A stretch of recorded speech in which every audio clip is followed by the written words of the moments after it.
Joker, as the president of the Big Man Alliance, you are the vice president of the Big Man Alliance. You know I love you, the best player in the league. I want to congratulate you, but I want you to hear from me first. I thought the SGA should have been the MVP. That's no disrespect to you, but congratulations. And what do you guys have to do to get back on track versus Minnesota? Thank you, Shaq. We don't judge people here, so that's fine. It's your opinion. I'm joking. Hey, all good. I love you. I love your brothers. One thing we always going to do is keep it real with you. Looks like we all might have jumped the gun on the whole Shannon Sharpe situation because some wild new tea just dropped. And guess what? It's starting to look like Shannon was set up all along. This so-called essay scandal has been dragging his name through the mud, nearly ruining his career and shaking up his entire world.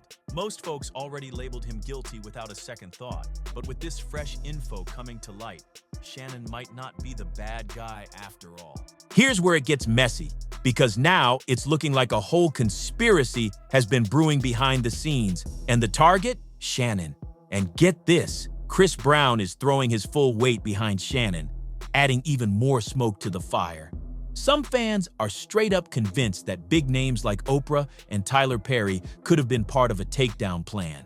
But according to what Chris just hinted at, there's another major name in the mix, Shaquille O'Neal. This drama is spiraling fast, and it's about to get crazy.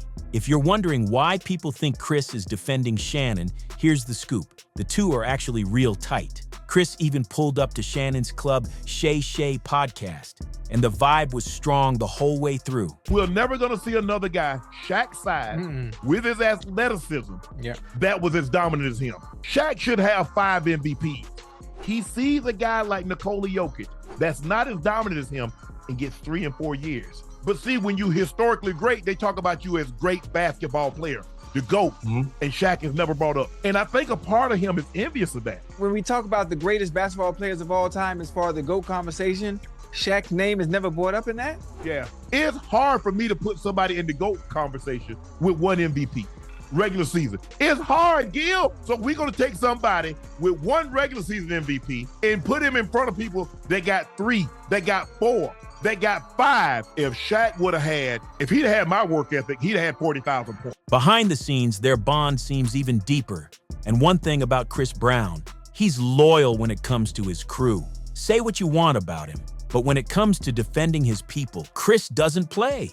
And that's exactly what's pushing this drama to a whole new level. Fans are dead set on the idea that Chris Brown is standing firm for Shannon. And now, one major name keeps popping up in the middle of this alleged setup.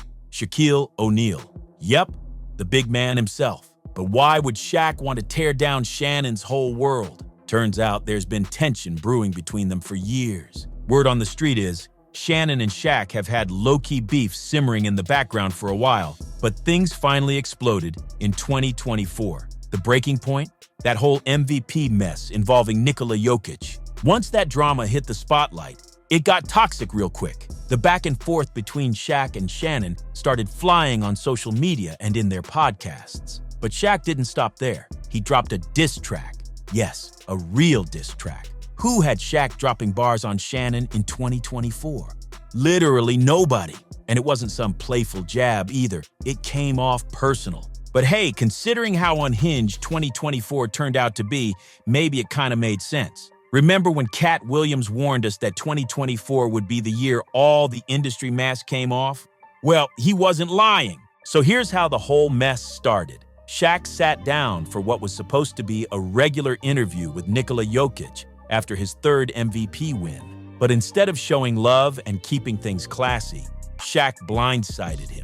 Straight up told Jokic that he believed Shai Gilgeous-Alexander deserved the award more. Now, Jokic handled it like a pro and didn't react. But fans, they were heated. The clip went viral for all the wrong reasons. People slammed Shaq, calling the moment shady, disrespectful, and just plain awkward. I don't know if you're on this kind of time, but I was in a group chat the other day, or actually just yesterday, and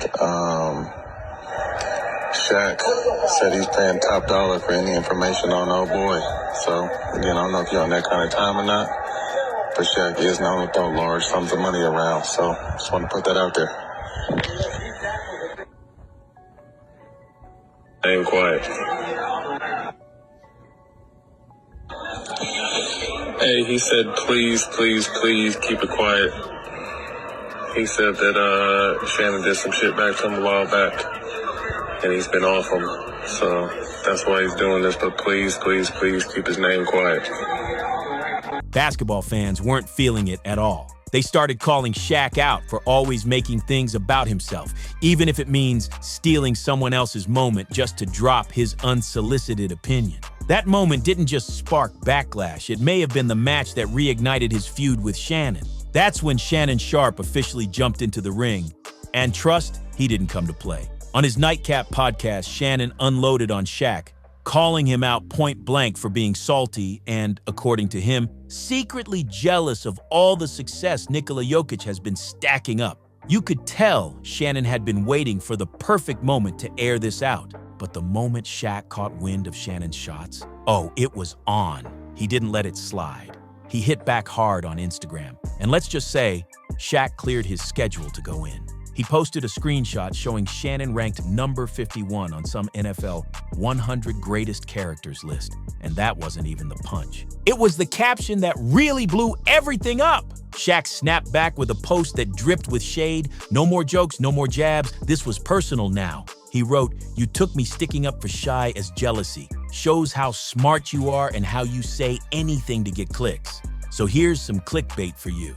Then he snapped, "If you ain't ranked in the top 10 in your profession, then you can't speak on me. Don't forget, I know what you did to get where you at. Me? Jealous? Sounds like you're jealous. I know you're just trying to stay relevant by gossiping on your little podcast. We don't believe you. You need more people. And in case you forgot, 4 rings, 3 finals MVPs, top 50, top 75, Google me." And Shaq wasn't done, not even close. He kept going, laying it all out raw in the comments like he had something to prove. He said, "All this new success you got, you still under me? You don't know my work ethic. I work less than you, but I'm worth more than you. Make it make sense. Love you too."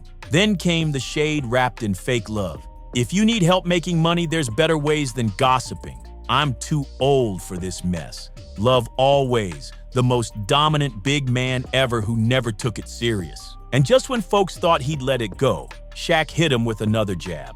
"Remember, I don't know you. And in the words of Skip Bayless, I'm better than you. G14 classification, I got it, you don't. Not in my profession. And your little GOAT debate, never wanted to be the GOAT. I wanted to be the one you greet as the most dominant ever." Then he dropped the hashtag, the apex predator. But whoo, fans were not feeling the way Shaq was moving. His own comment section blew up and people came for him hard. They said he was doing the absolute most, especially when Shannon hadn't even lied. Folks dragged him for being petty and weirdly hostile to Jokic, who didn't deserve that type of shady energy in the first place. Online, Shaq got hit with every label. Cringe, insecure, attention hungry. People said he always needs to be the loudest one in the room, but can't handle it when someone checks him for once. And if you thought Shaq was about to bow out after all the backlash, nope. Clearly, y'all forgot who you're dealing with. When Shaq enters beef mode, he digs in deeper. Instead of cooling off, he went full send and dropped a diss track titled, Wait For It. In his diss track, The Big Man, Shaq went straight for Shannon's neck. He called him soft, fake, and made it very clear. This wasn't just a clapback, this was war. And just to make sure everybody saw it, Shaq dropped the cover art and a track preview right on Instagram, tagging everybody and their mama. He brought the heat and the hype, tagging folks like 50 Cent, Rick Ross, DL Hewley, Ghostface Killah, DJ Academics, Stephen A. Smith, and even Chad Ochocinco Johnson. Yeah, he wanted all eyes on this. Then he wrote, "Whenever y'all want to listen to a podcast with a host who's got G14 classification, tune into The Big Podcast with Shaq. Love y'all. Now I'm done with this. I'll be at the Bahamas crib if anyone needs me." Boom, mic drop, or so we thought. Next thing you know, an audio clip leaks, and it's Matt Barnes on the line, claiming Shaq was out here offering serious cash to anyone who could dig up dirt on Shannon. Yeah, Shaq was allegedly trying to get real messy behind the scenes. If what Matt Barnes said in that audio is true, then that diss track, that was just the appetizer. Because according to some unconfirmed reports, Shaq may have actually hired someone to go digging into Shannon's personal business. That's when folks started raising eyebrows, especially since Shannon suddenly got tangled in some legal mess. People are now wondering, was it all connected? Once the audio started making the rounds online and the streets were buzzing with rumors of Shaq playing dirty, he tried to flip the energy. Shaq hit social media with a skit, joking about paying top dollar for info on Shannon, acting like it was just one big comedy bit. But depending on who you ask, it either came off as smart damage control or a sneaky move to distract from the real smoke. In the caption, Shaq wrote, "I got caught again. I need that info. I'm paying top dollars. Y'all so dumb. Y'all believe anything. Shaq is white." That's what Shaq posted next, and it only added more confusion to the mess. Fans were instantly split. Some folks just refused to believe Shaq would ever stoop that low. They're saying, nah, he's too established, too respected. He's been in the game forever, built a powerful image, and it makes zero sense for him to risk all that just to take shots at Shannon. But not everyone is buying the clean act. There's a whole other group of people saying they wouldn't put anything past him. Shaq's got serious money, deep connections, and the kind of pull that can make problems disappear or appear real fast. And let's be real, maybe he didn't like seeing Shannon make waves, especially bringing on guests like Cat Williams and getting real about stuff the industry usually buries. Shannon's been stirring the pot, and some folks don't like when that lid comes off. Now here's the real question. Do you think Shaq really went behind the scenes to sabotage Shannon? Or is this all just some wild coincidence caught up in internet chaos? Drop your thoughts in the comments. I'm dying to hear what y'all think about this messy back and forth. Don't forget to like, subscribe, share, and smash that bell so you never miss out on the next chapter of the madness. And trust me, this story, it's far from over. See you on the next one.